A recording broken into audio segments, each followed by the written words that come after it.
Welcome everybody. उम्मीद है आप सब खैरियत से होंगे, अपना बहुत ख्याल रख रहे होंगे हमेशा की तरह। एक दफ़ा फिर से welcome back to my channel. आज का हमारा टॉपिक है गुड एंड बैड पेरेंटिंग। मेरी ज़िंदगी में जब से मैंने अपनी एजुकेशनिस्ट की लाइफ और स्ट्रक्चर को स्टार्ट किया है से लेकर आज तक मेरे पास कई पेरेंट्स आए हैं और हर दफ़ा एक नए सवाल के साथ आते हैं और ये जानना चाह रहे होते हैं कि उनका एक ही सवाल होता है, क्या मैं एक अच्छी माँ हूँ, क्या मैं एक अच्छा बाप हूँ, क्या मैं अपने बच्चों को जो दे रही हूँ और जो उनके साथ कर रही हूँ क्या वो सही तरीका है। सबसे इम्पोर्टेंट क्या है कि देखिए, अल्लाह ताला ने भी ना अपने बंदे को अपनी एक माँ से तशबीह दी है, अपनी मोहब्बत को, अपनी चाहत को। उसने कहा कि मैं 70 माओं से ज़्यादा चाहता हूँ। उसने ये कहा कि अगर मैं नाराज़ होता हूँ और कोई बंदा कोई गलती करता है तो उसने उसको कह दिया कि अल्लाह ताला ने ये क्लियर कर दिया कि जो बंदा अपने बाप को खुश नहीं रखेगा वो जन्नत की सबसे बड़ा जो दरवाज़ा है उसकी कुंजी ही उसका बाप है। तो पेरेंटिंग के लिए हम हमेशा कॉन्शियस रहते हैं। एज अ पेरेंट हमारे जहन में हमेशा ये सवालात रहते हैं कि जो कुछ हम अपने बच्चों के लिए कर रहे हैं, जिस तरीके पे चल रहे हैं, क्या वो सही है या गलत। कोई भी माँ कभी भी किसी लेवल पे भी सेटिस्फाई नहीं हो पाती। जैसे अल्लाह ताला है ना, वो हमको देता रहता है, देता रहता है, देता रहता है, यहाँ तक कि जब हम मर जाते हैं, जो चीज़ें हमारी बच जाती हैं, दुनिया में पूरी नहीं होती, तो वो कहता है आ जाओ आखिरत में दे दूंगा तुम्हें। इसी तरीके से एक माँ की यही ख्वाहिश होती है कि अपने बच्चे के लिए वो सब कुछ कर ले जो उसके बस में है, सिवाय उसके नसीब को बनाने के लिए। तो बीइंग अ गुड और बैड पेरेंट ये बहुत ईजी नहीं है सवाल का जवाब देना।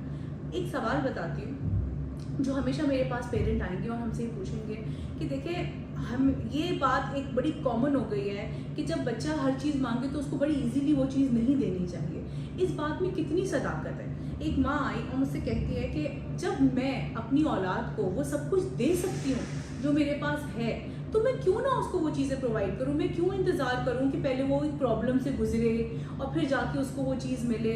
मैं ऐसा क्यों करूँ और क्यों ना मैं उसको वो चीज़ उसी वक्त वहीं पे प्रोवाइड कर दूँ, जबकि मेरे पास है। मैं उसको वो स्ट्रगल क्यों दूँ।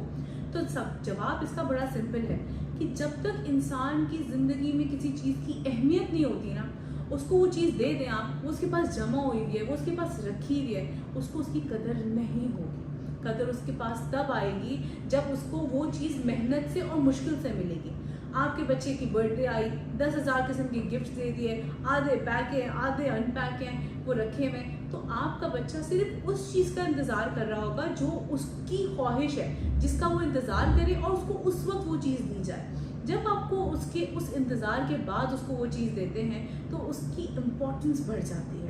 इसी तरीके से एक और बड़ा बेसिक सा सवाल जो हर वक्त पेरेंट बोलते हैं कि भाई बच्चों को कब खिलाना चाहिए। मेरे बच्चे को तो भूख नहीं लगती, मेरे बच्चे को जो है वो मुझे को फीड कराना पड़ता है। और एक रूटीन सेट कर देते हैं आजकल पेरेंट्स के, भाई नहीं खाना खा रहा, मोबाइल ऑन किया, आईपैड ऑन किया, लैपटॉप ऑन किया, टीवी स्क्रीन के आगे बिठा दिया और बोला बस खाना खा लो। आप मुझे एक बात बताएं, अगर आपकी तबीयत ठीक नहीं है और आप उस वक्त खाना नहीं खाना चाहते तो क्या आपको कोई खाना खिला सकता है। और ये कहना उस वक्त कि भाई क्योंकि ये अनहेल्दी है, क्योंकि ये वीक है अंदर से, तो इसलिए इसको और खाना खिलाया जाएगा तो ये सेट हो जाएगा। क्या आप बुखार में खाना खा पाते हैं? या आपको नज़ला है, आपको खांसी है, आपको कोई प्रॉब्लम है, सब छोड़ते हैं, आप जहनी तौर पे किसी प्रॉब्लम में फंसे हुए हैं, तो क्या आप खाना खा लेंगे? आपकी यही ख्वाहिश होगी कि इस वक्त मुझे ना छेड़ा जाए, मैं अपनी अंदर अपनी इम्यूनिटी पावर को स्ट्रॉन्ग कर लूँ, उसके बाद मैं बाकी चीज़ें कर लूँगा।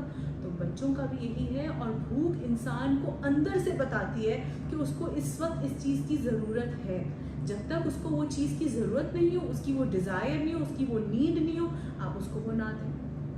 एक बहुत इंपॉर्टेंट केस आपके साथ डिस्कस करती हूँ। देयर वाज अ गर्ल हुम आई नो जो CSS के एग्ज़ाम देने के लिए थी। उसका ट्यूटर उसके पास गया और उससे पूछा कि बेटा तुम अगर CSS के अंदर फेल हो गई तो तुम क्या करोगे। उसने कहा मैं फेल होंगी ही नहीं, और अगर मैं फेल हो गई तो मैं दोबारा अटेम्प्ट करूंगी, और अगर मैं फिर भी फेल हो गई तो मैं उसके बाद दोबारा अटेम्प्ट करूंगी। उसने बड़ा क्लियर करके बता दिया कि मुझे तो ये काम करना है और जब तक मैं फेल होती रहूंगी तब तक मैं ये काम करती रहूंगी। उसके ट्यूटर ने उससे दोबारा ये सवाल पूछा कि इन केस तुम ऐसा नहीं कर पाती हो तो तुम क्या करोगी। उसने कहा मैंने इस बारे में कभी सोचा ही नहीं, ना मैं सोचूंगी, क्योंकि पास तो मैं होंगी। आज वो बच्ची शदीद डिप्रेशन के अंदर है, एंजाइटी के अंदर है, क्योंकि वो फेल एक बार नहीं बार बार हुई और उसके पास सेकंड ऑप्शन ही नहीं था, क्योंकि उसने अपने ब्रेन को इस तरह से मैनेज ही नहीं किया हुआ था कि जिसके अंदर उसको ये बताया जाता कि तुम्हारे पास इसके अलावा भी एक ऑप्शन है। तुम कुछ और भी सोच सकती हो, तुम अपनी लाइफ के लिए, अपने फ्यूचर के लिए कोई और भी स्टैंड ले सकती हो। तो हमेशा ये कहना, और पेरेंट्स बहुत रिच थे, पेरेंट्स ने क्या किया, कोई बात नहीं, अगर थोड़ी सी अमाउंट जो है वो लग भी रही है तो ये हमारा मसला है, हम जो है वो ये अमाउंट देते रहेंगे, बच्चा जो है वो अप्लाई करता रहे, पैसों की कोई प्रॉब्लम नहीं है। लेकिन प्रॉब्लम पेरेंट्स को नहीं हुई, प्रॉब्लम तो बच्ची को ही हुई, क्योंकि उसने अपने माइंड को इस बात के लिए फिक्स कर दिया था कि CSS तो मैं क्लियर करूँगी।